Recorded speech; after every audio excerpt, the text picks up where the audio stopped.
The Great Gatsby by F. Scott Fitzgerald. Chapter 3, Section 3. The two girls and Jordan leaned together confidentially. Somebody told me they thought he killed a man once. A thrill passed over all of us. The three Mr. Mumbles bent forward and listened eagerly. I don't think it's so much that, argued Lucille skeptically. It's more that he was a German spy during the war. One of the men nodded in confirmation. I heard that from a man who knew all about him, grew up with him in Germany, he assured us positively. Oh no, said the first girl. It couldn't be that, because he was in the American army during the war. As our credulity switched back to her, she leaned forward with enthusiasm. You look at him sometimes when he thinks nobody's looking at him? I'll bet he killed a man. She narrowed her eyes and shivered. Lucille shivered. We all turned and looked around for Gatsby. It was testimony to the romantic speculation he inspired that there were whispers about him from those who found little that it was necessary to whisper about in this world. The first supper, there would be another one after midnight, was now being served. And Jordan invited me to join her own party, who were spread around a table on the other side of the garden. There were three married couples and Jordan's escort, a persistent undergraduate given to violent innuendo and obviously under the impression that sooner or later Jordan was going to yield him up her person to a greater or lesser degree. Instead of rambling, this party had preserved a dignified homogeneity and assumed to itself the function of representing the staid nobility of the countryside. East Egg condescending to West Egg and carefully on guard against its spectroscopic gaiety. Let's get out, whispered Jordan after a somehow wasteful and inappropriate half hour. This is much too polite for me. We got up, and she explained that we were going to find the host. I had never met him, she said, and it was making me uneasy. The undergraduate nodded in a cynical, melancholy way. The bar, where we glanced first, was crowded, but Gatsby was not there.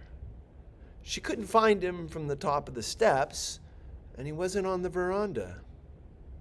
On a chance, we tried an important-looking door and walked into a high Gothic library, paneled with carved English oak, and probably transported complete from some ruin overseas.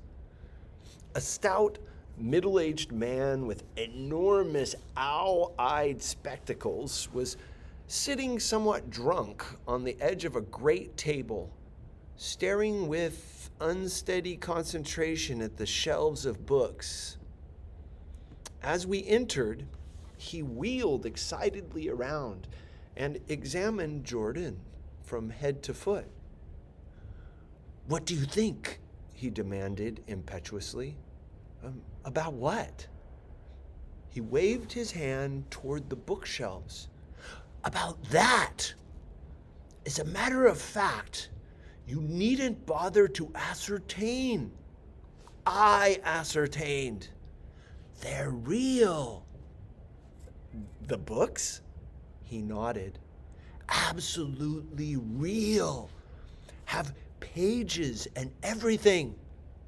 I thought they'd be a nice, durable cardboard.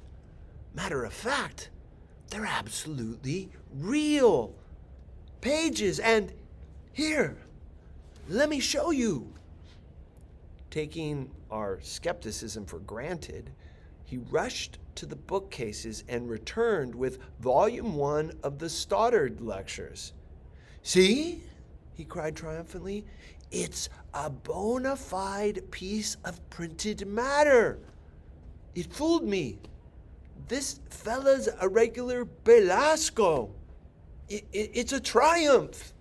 What thoroughness, what realism. Knew when to stop, too. Didn't cut the pages. But what do you want? What do you expect? He snatched the book from me and replaced it hastily on its shelf, muttering that if one brick was removed, the whole library was liable to collapse. Who brought you? He demanded. Or did you just come? I was brought. Most people were brought. Jordan looked at him alertly, cheerfully, without answering.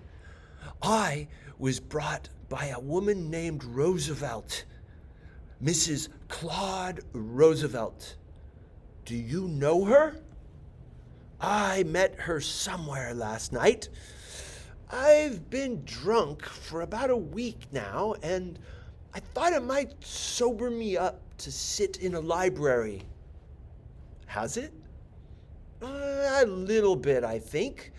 I can't tell yet. I've only been here an hour. Did I tell you about the books? They're real. You told us. We shook hands with him gravely and went back outdoors.